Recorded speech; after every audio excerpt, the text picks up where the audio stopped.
తీసుకునే నిర్ణయాలు ఎక్కుపెట్టిన బాణం లాంటివి. అవి ముందుకే వెళతాయి, వెనక్కి రావు. అంటే మనం మన స్వార్థాల కోసం, మన వ్యక్తిగత సంతోషాల కోసం మనం తీసుకునే నిర్ణయాలు మననే కాదు, మన యొక్క కుటుంబాలని, మన వంశాన్ని కూడా సర్వనాశనం చేస్తాయి అనడానికి గొప్ప ఉదాహరణే కర్ణుడి జీవితమే.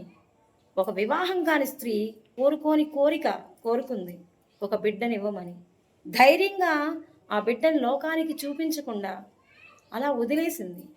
ఆ బిడ్డ గొప్ప తల్లికి జన్మించిన, గొప్ప వంశంలోనే జన్మించిన అలాంటి గొప్పతనాన్ని ఎక్కడా తీసుకోలేకపోయింది.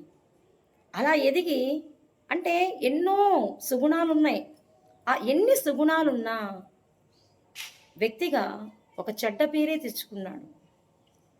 కర్ణుడి చావుకి కారణాలు ఏంటి అంటే 1,00,000. అంటే ఎక్కడ తప్పిదం జరిగింది అని వెనక్కి తరిచి చూస్తే పెళ్లిగాని యువతికి జన్మించడమే అతను చేసిన తప్పు. అది ఆయన కోరుకున్నది కాదు.